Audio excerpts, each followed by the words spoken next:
Welcome to the installation guide for the new DYE Switchblade Trigger System. Designed for precision, speed, and complete customization across die markers. Originally engineered for the MXR, the Switchblade now unifies compatibility across the DSR, CZR, Rize, M2, M3, and DLS platforms as seen on the diagram.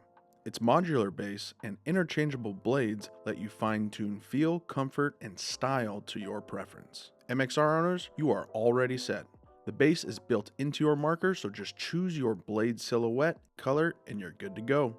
For all other compatible platforms, install the Switchblade trigger base and choose your blade. This replaces your stock trigger and unlocks the full range of blade profiles. Tools needed. For all models, you'll need one 5/64 and one 3/32 Allen key. Optional, dental pick. I tend to use this for removing the wire connectors to the board. Additionally, for the CZR models, you'll need one rubber mallet, a pair of pliers, and one pin punch. For this install, I am using the DSR Pro. So, we'll need to grab our DSR base and get to it. Begin by carefully removing your stock trigger. To do that, let's remove the frame from the body.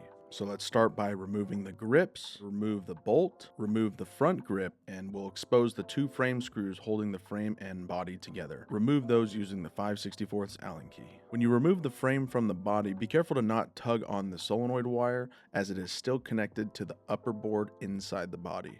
This is where the dental pick comes in. If you struggle removing the wire connector from the board, simply grab your dental pick and use the tip to push out the wire connector from the two exposed slots on the header connected to the board. Now those two are apart, let's remove the solenoid. Simply grab the outside edges, pinch, and lift up. Now let's grab our 3/32 Allen key and remove the pre and post travel screws plus the trigger pin. Simply remove these out, set them to the side. Be careful to not lose the trigger spring during this process. The easiest way to remove the trigger and spring is to lift up to release the spring, lower it back down, then rotate the trigger forward for clearance. The trigger and spring should come out together as one unit. From the stock trigger, you'll want to remove the spring from the tension screw. And then on the DSR trigger base, you'll want to grab the tension screw and make sure there is exposed threads on the back side so that the spring can thread on securely. That way you don't have to worry about it falling off during installation. Attach the blade to the base using the included mounting screw. Every blade is cross-compatible, so you can swap styles and colors anytime without replacing the base. Tighten the screw just enough so the trigger has a little play. With our reach adjustment, there's little notches on both the base and the trigger that allow you to change the degree of the trigger position to your desired preference. This can also be done once it's on the marker. Then, lock it in secure and snug. Now let's install the trigger system back into the frame. To reinstall, you will reverse the removal operation. It can be tricky at first, and sometimes the spring doesn't always cooperate. So, get the trigger system into position, and then you can use an Allen key to help push the spring up into place. Once you're all done with that, let's grab our trigger pin, reinstall, and then both the post and travel screws. I like to make sure that they are screwed in flush with the body. And then from there, you can do some fine tuning to your style and you are set. Now it's just putting it all back together. Solenoid in, and then carefully grab the wire connector from the solenoid and plug it back into the header on the board in the body. Make sure your wires are aligned so they don't get pinched, and then reinstall the frame screws, the front grip, the bolt, the rear grip, and you're all set. There are 3 trigger profiles to choose from: the scythe, rake, and deuce. Each design profile allows for the user to fine-tune the trigger to their preference, pull, and feel. Now that we're done with the DSR, let's move on to the other 2 models, starting with the CZR. Same thing, remove both frame screws, and also disconnect the macro line from the front rag.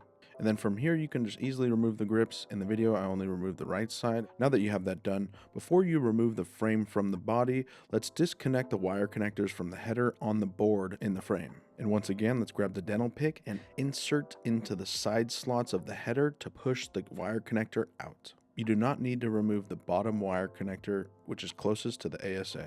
And then let's just push the wires back into the frame, and then we can separate the frame from the body. And then let's remove the remainder of the grip. And then this portion is where the rubber mallet and pin punch come into play for the CZR models. Be careful to keep everything straight, give it a light tap, and then on the back side there should be a few millimeters of the trigger pin exposed. Use some pliers to remove the pin out of the frame. And just like that, you have the trigger exposed and you can simply lift up and out. The spring likes to fall out on this one, so just be careful when removing. And then we're going to grab our CZR Switchblade Trigger base and reverse the removal process. I like to start with setting the spring on top of the frame in the slot where it goes, and then using a dental pick or an Allen key just to help push it into place. And then with the pin, it goes in on the right side of the frame. So we'll use our hand to push it in, and we'll use the rubber mallet to give it a few taps to go flush.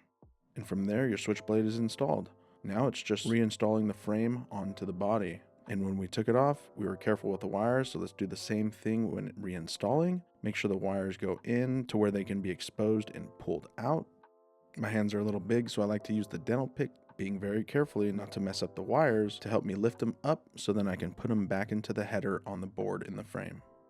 Once you have the wire connectors plugged into the correct headers, then let's connect the frame back to the body. Let's make sure that the eye wires are in their correct place. Put them to the left side of that tube and the right side of the body. The frame should slide right in. The longer screws are for the frame on the CZR, and the shorter screws are for the grips. Simply reinstall the frame screws, connect your macro line back, install your grips. I wanted to put the red trigger in here to match, and you are good to go.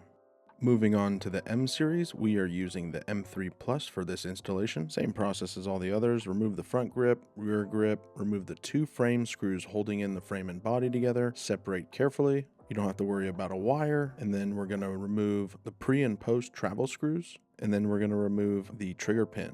From here, the M3 is really the easiest to remove. It simply goes right up and out of the frame. And then we'll grab our M series trigger base, install the trigger blade onto, and then drop the whole entire trigger system back into the frame.